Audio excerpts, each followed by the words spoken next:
माँ तू सबसे प्यारी है, माँ तू जग में न्यारी है।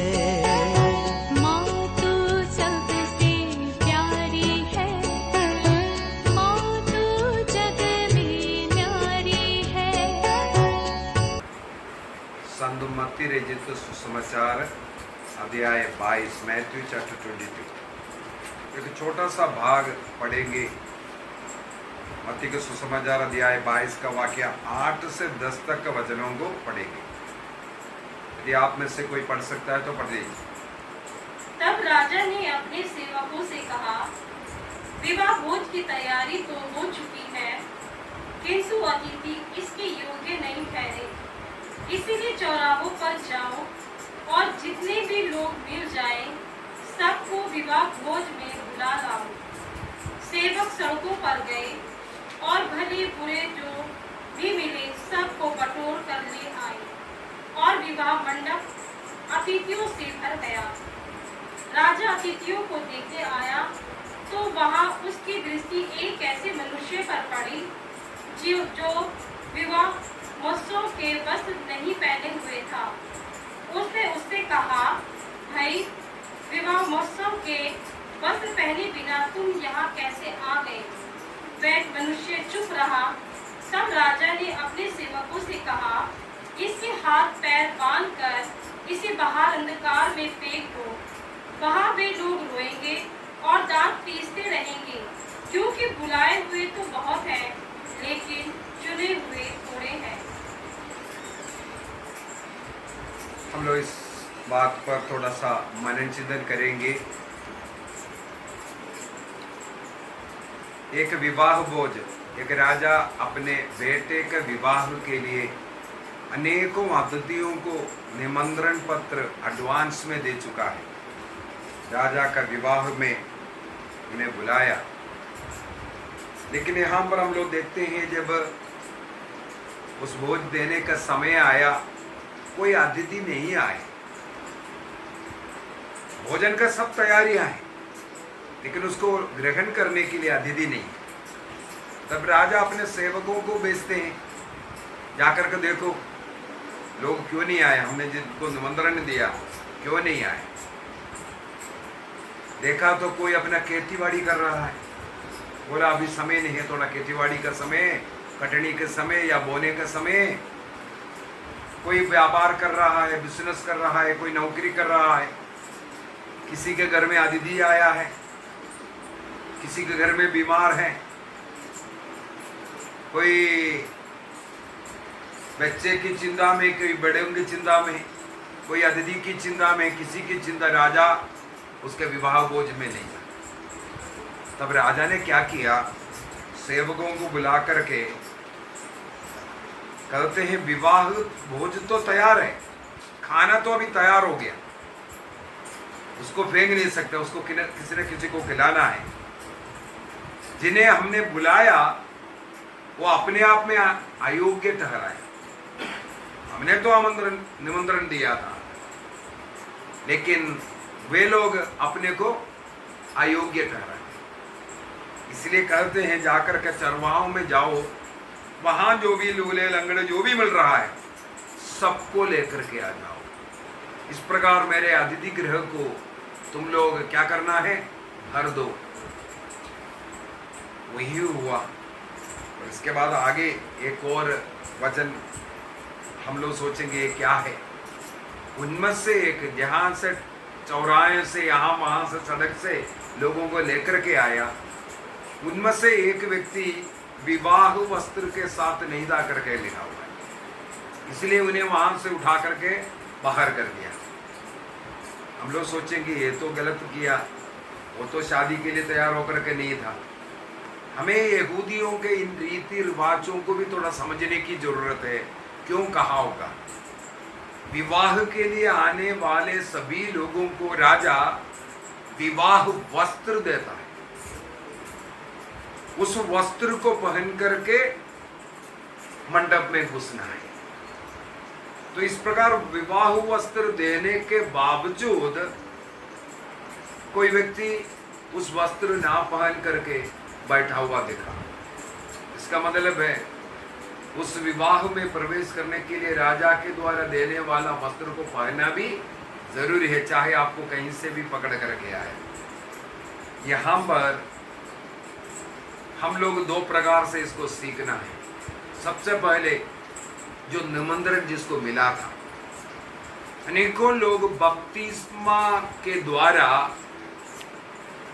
उस मेमने के विवाह भोज के लिए निमंत्रण मिला हुआ लोग, हम लोग बपतिस्मा ग्रहण किया, उसी के द्वारा हमें एक निमंत्रण पत्र मिल गया मेमने का विवाह भोज में सम्मिलित होने के लिए। प्रकाशना ग्रंथ को अगर पढ़ करके जाएंगे, वो प्रकाशना ग्रंथ अंतिम काल के विषय में किस प्रकार पापी लोगों को दंड मिलता है और जो प्रभु में जुड़े हुए, कलीसिया से जुड़े हुए जी रहा है, उनको उस मेमने के विवाह भोज के लिए ये जो वस्त्र, उज्जवल वस्त्र मिलता हुआ हम वहां पर पढ़ते हैं। जो इस प्रकार निमंत्रण पत्र मिलकर के प्रभु का संतान का छाप अर्थात बपतिस्मा के द्वारा जो छाप हमें मिलता है, और उस विवाह वस्त्र अपने कपड़े को मैला नहीं किया, बल्कि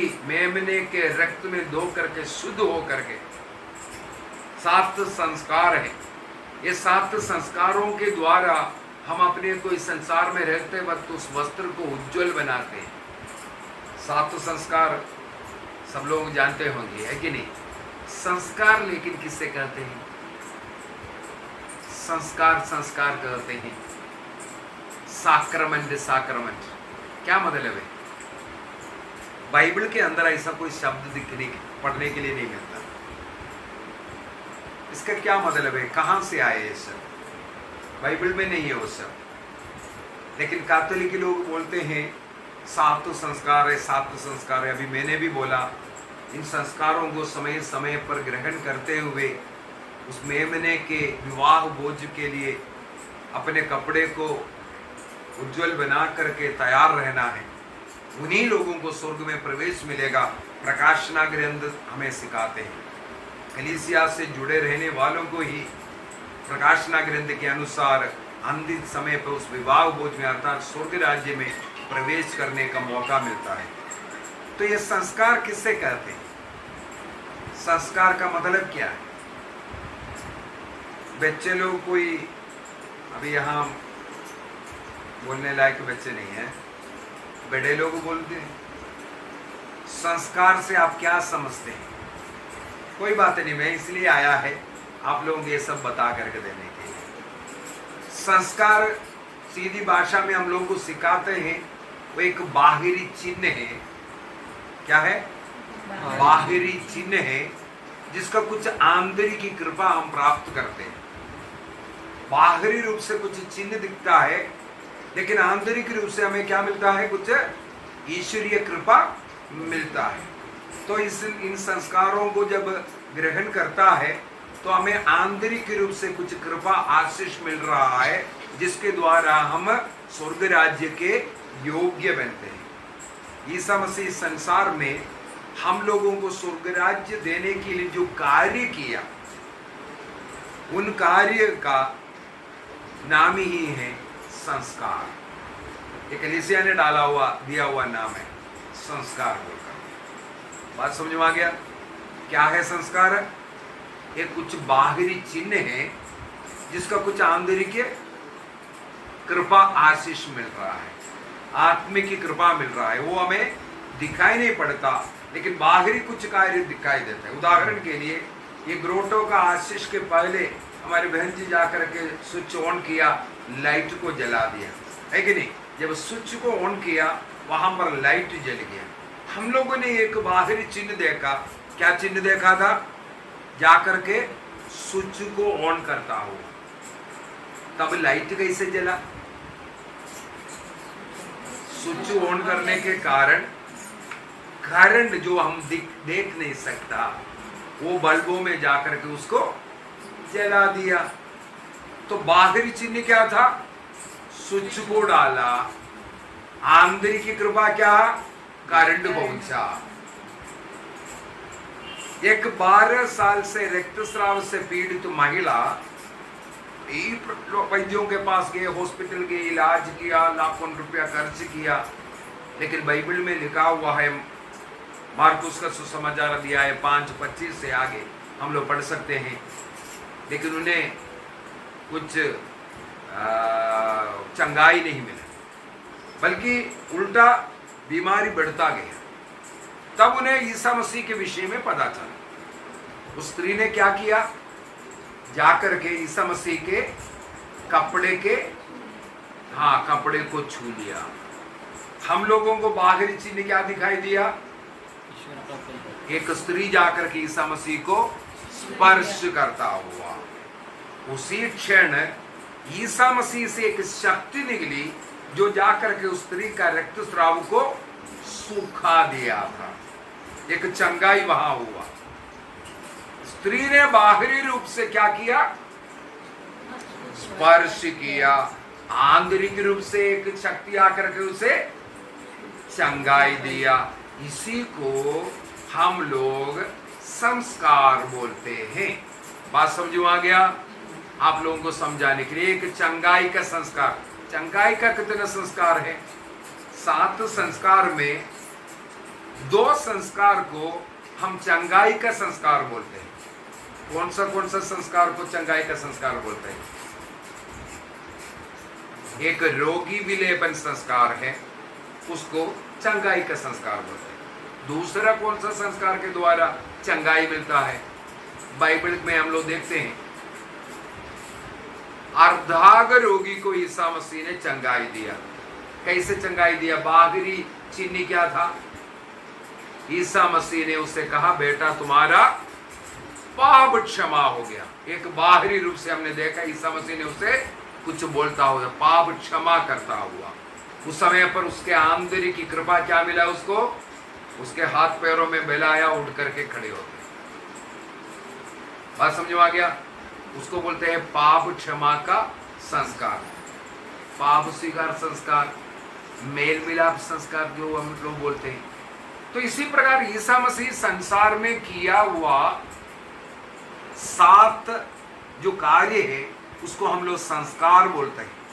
वो एक मनुष्य के जीवन के जन्म से लेकर के मृत्यु तक के शारीरिक एवं आत्मिक जरूरतों के लिए उपयोगी है।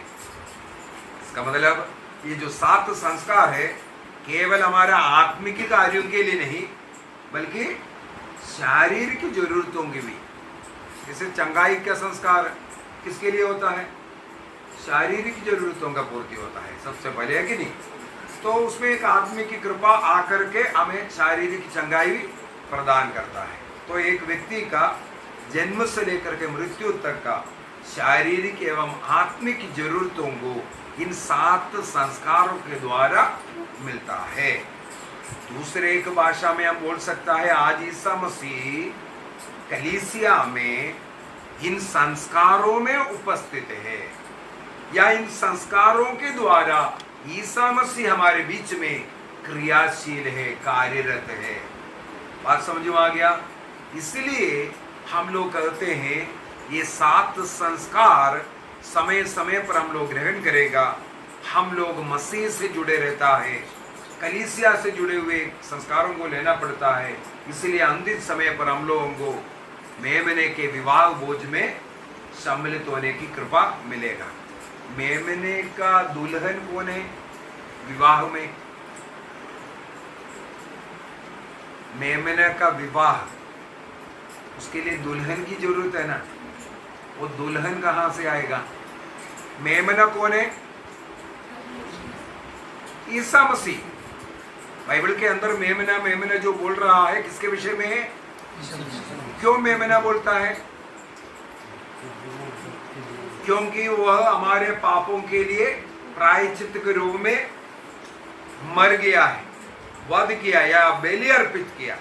मेमना का मतलब है पुराने विधान के अनुसार बलि अर्पित करते हैं। हमारे पापों का प्रायश्चित के लिए बलि अर्पित करने वाला वो बलि के रूप में आया, स्वयं बलि है, स्वयं पुरोहित है जो अर्पित करने वाला। ये सब उन्होंने किया। इसलिए ईसा मसीह का दूसरा नाम हम लोग क्या बोलते हैं? मेमना कहते हैं। उनका विवाह होना है बोलता है स्वर्ग में। उस विवाह के लिए वधु कौन है? हाँ, कलीसिया कौन है? हम सब। बहुत अच्छी बोला, कलीसिया हम सब।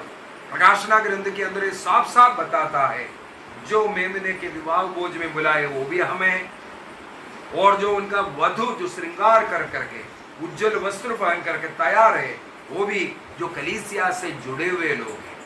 इसका एक मतलब हम लोगों को समझने की जरूरत है। हमें इसका मतलब है हमेशा कलीसिया से जुड़ करके रहना जरूरी है। इसलिए ईसा मसीह ने संसार में एक कलीसिया की स्थापना किया। कितने कलीसियों की स्थापना किया? ईसा मसीह ने कलीसिया की स्थापना किया कि नहीं किया? कितना कलीसिया था?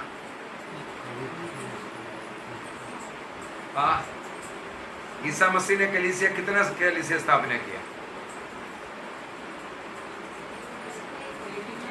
वैसे तो एक नहीं, एक ही कलीसिया है। ईसा मसीह अगर एक है, ईसा मसीह का शरीर एक है। कलीसिया का मतलब ईसा मसीह का शरीर। हम सब ईसा मसीह के शरीर का अंग है। ईसा मसीह ने एक ही कलीसिया स्थापित किया और उसका मुखिया के रूप में पेतरुस को नियुक्त किया। इसका मतलब पेतरुस के अधीन में जो कलीसिया है वो एकमात्र कलीसिया है। ईसा मसीह ने जाकर के कलीसिया की स्थापना कर करके बोला, तुम लोग जाओ और दुनिया के कोने कोने में जाकर के कलीसिया की स्थापना करो कर करके बोला? नहीं बोला। इसका मतलब दुनिया के कोने कोने में जाना है। हम लोग प्रेरित चरित्र अध्याय 1 वाक्य 8 में पढ़ते हैं, तुम पर पवित्र आत्मा की शक्ति उतरेगा। पवित्र आत्मा का सामर्थ्य और शक्ति जब तुम में आएगा, तब तुम समारिया में, सारी यूदा में, सबसे पहले यरूशलेम में और समारिया और सारी यूदा प्रदेश और संसार के अंतिम छोर तक प्रभु का साक्षी बनो बोल करके जाकर के कलीसिया बनाओ कर करके नहीं बोला। वो प्रभु के नियम के विरुद्ध है। बल्कि बाइबल बोलता है जिससे ईसा मसीह ने स्थापित किया है उस कलीसिया के अधीन रहना है। अपने को कलीसिया से बढ़कर मान करके अन्य कलीसियाओं को स्थापित नहीं करना। ईसा मसीह कलीसिया को स्थापित किया, उसके अधीन रहना है। मत्ती का सुसमाचार अध्याय 16 के अंदर वाक्य 19 में प्रभु बोलते हैं, स्वर्ग राज्य की कुंजी तुम्हें मैं दूंगा, है ना। इस प्रकार स्वर्ग राज्य का कुंजी किसको दिया? पेतरुस को दिया। और कोई भी शक्ति इस कलीसिया को नहीं गिरा सकता है।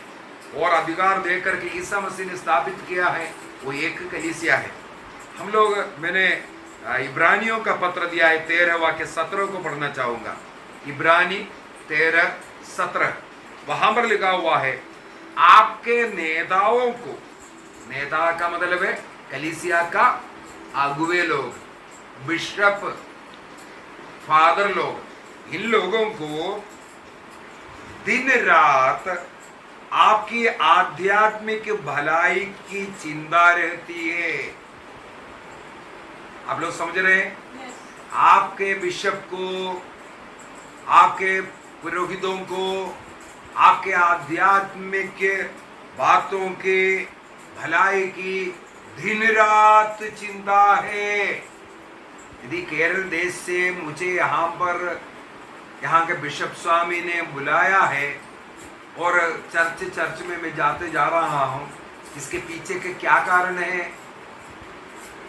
यहाँ के कलीसिया के आध्यात्मिक उन्नति भलाई का उन्हें चिंता है।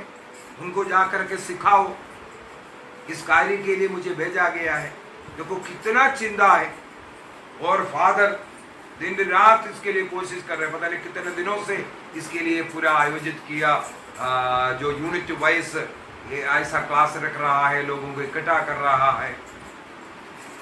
आप लोगों की आध्यात्मिक की चिंता, देखो इधर आते ही फादर पूछने लगे फलाना कहाँ है, फलाना कहाँ है। क्यों पूछा? क्योंकि आप लोगों की आध्यात्मिक उन्नति की इनकी चिंता रहती है। यही बाइबल में लिखा हुआ है। इसके बाद क्या लिखे हैं? क्योंकि वे इसके लिए उत्तरदायी है। ईश्वर ने इन्हें पुरोहित बनाया, बिशप बनाया इसी कार्य के लिए, अपनी भेड़ों की देख रेख करने के लिए। और आगे क्या लिखा है, इसलिए आप लोग उनका आज्ञा पालन करें। क्या करना चाहिए? फादर क्या बोलता है उसको सुन लो, बिशप क्या बोल रहा है उसको अपना ज्यादा दिमाग नहीं लगाना है। अरे चर्च जाने से क्या मिलता है, बोलते बहुत बोरिंग होता है। फलाना चर्च में जाओ, वहां तालियां मार करके कितना आनंद लगता है, गाना गा रहा है। ये नहीं सोच रहा है वहां केवल गाना चल रहा है, केवल वचन चल रहा है। हमारा कैथोलिक कलीसिया में जो बाइबल में लिखा हुआ है उसके अनुसार, जैसे मिस्सा बलिदान हो या वचन को देना हो, ये सब कार्य हमारा चर्च आध्यात्मिक रूप से हमारे भेड़ों की देखरेख कर रहा है।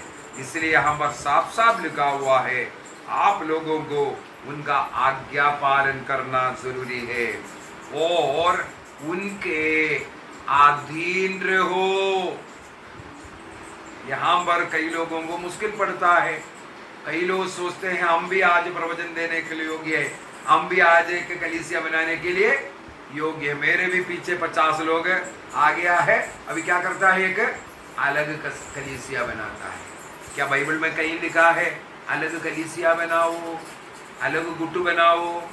ईसा मसीह ने एक कलीसिया बनाया और उसी कलीसिया में प्रभु रहता है। कलीसिया का मतलब ही मसीह का शरीर है। इसलिए 7 संस्कारों के द्वारा हम उस मसीह के शरीर में अर्थात कलीसिया से जुड़े हुए रहकर स्वर्ग जा सकता है। बात समझ में आ गया? तो संस्कार के विषय में बोलते आ रहा था। संस्कार क्या है समझ में आ गया? तो 7 संस्कार है। उनमें से जो पहला संस्कार जो लेना चाहिए वो कौन सा संस्कार है? सबसे पहले कौन सा संस्कार लेना है? कई लोग तो शादी संस्कार लेता है, वो संस्कार नहीं बोल सकता है कि नहीं? किसी के साथ भाग गया, शादी हो गया, इसके बाद आकर के फादर से बोलेगा बपतिस्मा भी दे दो, दृढ़ीकरण भी दे दो, शादी भी दे दो, है कि नहीं? ये सब होता है। तो सबसे पहले ईसा मसीह के शरीर से जुड़ने के लिए हम लोग लेते हैं बपतिस्मा संस्कार।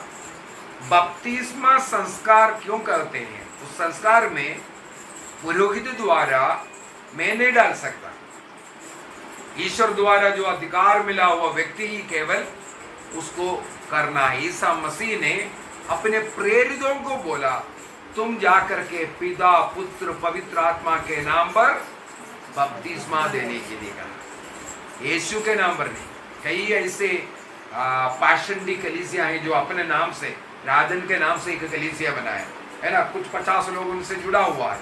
इसके बाद कादली कलीसिया के खिलाफ बोलते रहेगा और उन लोग क्या करता है, केवल यीशु के नाम से बपतिस्मा देते हैं। कई लोग पवित्र तृत्व पर विश्वास नहीं करता, कई लोग पिता पर विश्वास ही नहीं करता है, पुत्र पर विश्वास नहीं करने वाला है ना। ऐसे ऐसे पाषंडताएं सिखाने वाला कई कलीसिया हैं। तो हमें जो कलीसिया मिला हुआ है उस कलीसिया से जुड़ने का पहला रास्ता है बपतिस्मा। तो पुरोहित पिता पुत्र पवित्र आत्मा के नाम पर पानी डालता हुआ हम लोग दिखता है, एक बाहरी चिन्ह है। इस बाहरी चिन्ह के द्वारा ये पानी डालते ही उस व्यक्ति में जितना भी पाप था, चाहे वो जन्म पाप हो चाहे कर्म पाप हो। जन्म पाप किससे कहते हैं? जन्म पाप, जन्म पाप का मतलब है जन्म विशुद्धि का अभाव, जन्म विशुद्धि नहीं है। अभी जन्म विशुद्धि क्या है? ईश्वर ने आदम और हेवा को ईश्वर के अनुरूप सृष्टि किया था, है कि नहीं? ईश्वर जैसे सृष्टि किया था। हम लोग उत्पत्ति ग्रंथ अध्याय 2 वाक्य 25 में पढ़ते हैं, वे दोनों नंगे थे लेकिन उनको लज्जा का अनुभव नहीं होता था। क्या कारण है? ईश्वर ने अपने प्रतिरूप उन्हें बनाया अर्थात ईश्वर पवित्र है, उन्हें पवित्रता में जन्म लिया, पवित्र बनाया था। ईश्वर अमर है, मनुष्य को भी अमरता दिया था, मृत्यु बाद में आया। तो इस प्रकार का जो कृपा देने वाला वो जो विशुद्धि है, इसका नाम है जन्म विशुद्धि। ईश्वर ने कैसे जन्म लिया, आदम और हेवा को सृष्टि किया? जन्म विशुद्धि में। इसका मतलब ईश्वर की कृपा से, ईश्वर जैसे। लेकिन मनुष्य ने पाप करके ये जन्म विशुद्धि को क्या किया? नष्ट किया। जन्म विशुद्धि को नष्ट किया। इस कारण हेवा के जो संतान है, इसके बाद जितने भी हम लोग हैं, हम सबों को हेवा का संतान कहते हैं। इसका मतलब जिनका जन्म विशुद्धि नष्ट हुआ है। तो इस जन्म विशुद्धि के अभाव में नष्ट होकर के जो बच्चा जन्म लेता है उसको कहते हैं जन्म पाप। समझ में आया कि नहीं आया? अगर आ गया तो फिर कर्म पाप क्या है? हम लोग जो गलतियां कर रहा है उसको कर्म पाप बोलता है। तो बपतिस्मा के समय पर वो जो जन्म पाप एवं कर्म पाप धुल जाता है। पानी डालने वाला एक चिन्ह है, उसमें क्या हुआ? पाप पूरा मिट गया। क्या कारण है पाप मिटने का? ये पानी क्या पाप मिटा सकता है? मैंने बोला वो केवल एक चिन्ह है। बोला वो चिन्ह के द्वारा वो पवित्र आत्मा का भी एक प्रतीक है। ईसा मसीह में जो बपतिस्मा है वो कौन सा बपतिस्मा होना चाहिए? डुबकी की बपतिस्मा होना है? नहीं है, वो पवित्र आत्मा का बपतिस्मा है। अभी डुबकी की बपतिस्मा जो कहते हैं, एक्चुअली पानी में डुबकी नहीं है।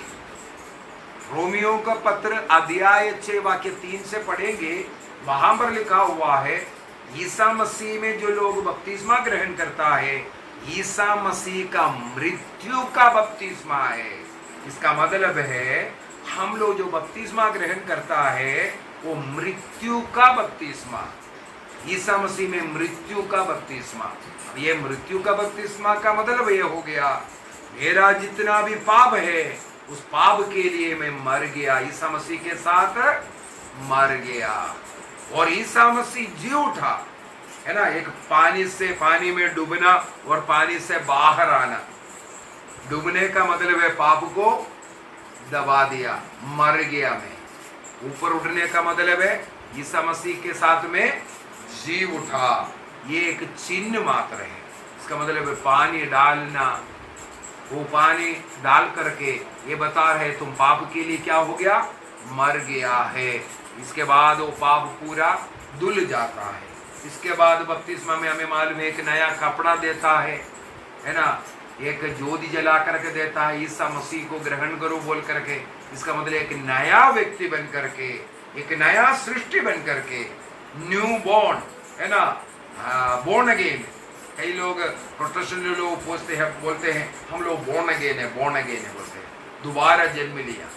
बपतिस्मा प्राप्त सबके सब बोर्न अगेन, क्योंकि बपतिस्मा के द्वारा पुराने जीवन को उतार करके फेंका, नया जीवन में आ गया है। तो इस प्रकार हम ईसा मसीह का शरीर का अंग बन गया, या कैथोलिक कलीसिया का सदस्य बन गया, या हम बोलेंगे हम ईसाई बन गया।